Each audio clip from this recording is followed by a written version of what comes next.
అంటే ఆ యొక్క దేశాల్లో ఆ దేశ గవర్నమెంట్లు వాళ్ళకున్న ఇమేజ్ని బట్టి పెడతాయి. అర్థమైందా? దయచేసి సోషల్ మీడియాకి నేను ఏం చెప్తున్నానంటే వాళ్ళని విడదీయకండి. అల్లు అర్జున్ని, రామ్ చరణ్ మీరు విడదీయకండి. వాళ్ళు బాగానే ఉన్నారు. ప్లీజ్ దయచేసి వాళ్ళని విడదీయకండి. అర్థమైందా? ఎవరి దేశాల్లో వాళ్ళు పెట్టుకుంటారో, వీళ్ళ మీద ఉన్న వీళ్ళ టాలెంట్ చూసి వాళ్ళ విగ్రహాలు పెట్టుకుంటారు. అంతేగాని విడదీయొద్దని మరీ చెప్తున్నా. ఎందుకంటే మనం వాళ్ళని ట్రోలింగో వీళ్ళని ట్రోలింగో అవో ఇవో చేసుకుంటే న్యూస్లు వస్తాయో అట్లా ఇట్లా. ఇది కాదు. ఎందుకంటే మెగాస్టార్కి రామ్ చరణ్ అల్లుడు, మెగాస్టార్కి సారీ అల్లు అర్జున్ అల్లుడు మెగాస్టార్ చిరంజీవి గారికి. అలాగే చిరంజీవి గారికి అల్లు అర్జున్ అల్లుడు అవుతాడు. అలాగే రామ్ చరణ్ కొడుకు. అంటే ఇక్కడ ఇష్యూ ఎక్కడ రైజ్ అయిందంటే, ఇప్పుడు మన టాలీవుడ్ నుంచి 4 మెంబర్స్ కి సింగపూర్ లో పెట్టారు back statue, only Ram Charan గారికి లండన్ లో పెట్టారు అనమాట. సో అందుకోసమని ప్రత్యేకంగా పెట్టారని చెప్పేసి కొంతమంది ఈ విధంగా చేస్తున్నారు. సో ఇట్లా మాట్లాడడం కరెక్ట్ అంటారా? అవన్నీ కరెక్ట్ కాదు. ఇంకోటి ఏంటంటే డబ్బులు ఇచ్చుకుని పెట్టుకునే అంత ఫ్యామిలీ కాదు అలాగే. అది రామ్ చరణే కాదు, అల్లు అర్జునే కాదు, మెగాస్టారే కాదు, పవన్ కళ్యాణే కాదు. వాళ్ళకి ఆ క్రేజ్ ఉంది, వాళ్ళకి ఒక ఇమేజ్ ఉంది. వాళ్ళు వ్యక్తిత్వంగా కాదు, శక్తి సామర్థ్యాలతో టాలెంట్తో కష్టపడి వాళ్ళని ప్రూవ్ చేసుకుని నిరూపించుకునేలాగా ఆ మెగాస్టార్ గారు చిరంజీవి గారు వాళ్ళని అలా తయారు చేశాడు. అర్థమైందా? అంతేగాని దయచేసి వాళ్ళ ఫ్యామిలీని మాత్రం విడతీయకండి. నాకు రామ్ చరణ్ ఇష్టమే, అల్లు అర్జున్ ఇష్టమే. అర్థమైందా?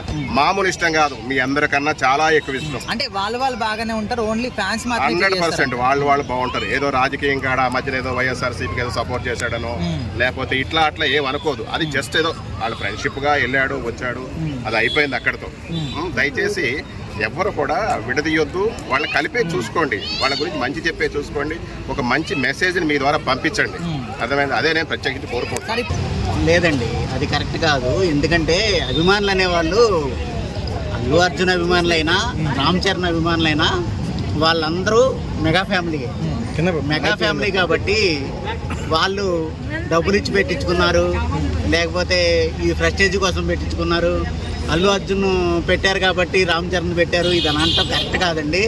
ఎందుకంటే అల్లు అర్జున్ ఫ్యాన్స్ అయినా రామ్ చరణ్ ఫ్యాన్స్ అయినా వాళ్ళందరూ కూడా మెగా కాంపౌండ్ నుండి వచ్చిన వాళ్ళే కాబట్టి మెయిన్ మనకి చిరంజీవి గారు, మెగాస్టార్ చిరంజీవి గారు దగ్గర నుండి వచ్చిన వాళ్ళే కాబట్టి వీళ్ళందరూ.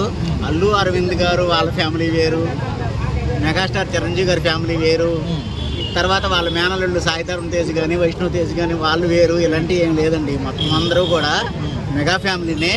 వాళ్ళు డబ్బులు ఇచ్చి లేకపోతే ప్రత్యేజీ కోసం అల్లు అర్జున్ చేసుకున్నాడని రామ్ చరణ్, లేకపోతే రామ్ చరణ్ చేశాడు కాబట్టి అల్లు అర్జున్, ఇలా ఏమీ ఉండదండి. అది బయట క్రియేట్ చేసినవి తప్ప mega family and Allu family మొత్తం అంతా కూడా ఒకటే కాంపౌండ్. అది పెట్టించుకోవడం కరెక్ట్, మీరు అలాగంటాం కరెక్ట్ కాదు. కాకుండా కంప్లీట్గా తనకి తాను ప్రూవ్ చేసుకోవాలని చెప్పేసి నెక్స్ట్ సెకండ్ మూవీ మగధీర తోటి he already proved as a leading actor అనమాట. అండ్ మోర్ ఓవర్ యాక్షన్స్ పరంగా కానీ డ్యాన్స్ పరంగా కానీ మంచిగా పర్ఫార్మెన్స్ సినిమా వల్ల గ్లోబల్ స్టార్. అదేవిధంగా మీకు తర్వాత కూడా మంచి మూవీస్ చేశాడు, డిఫరెంట్గా చేసేసాడు. తర్వాత రీసెంట్గా RRR చేశాడు. RRR కూడా మీకు బ్లాక్ బాస్టర్ అయింది. అండ్ మోర్ ఓవర్ మీకు RRR కూడా ఆస్కార్ అవార్డు చేశాడు. సో అంటే డబ్బులు ఇచ్చి పెట్టించుకునేంత అవసరం రామ్ చరణ్ ఉండకపోవచ్చు.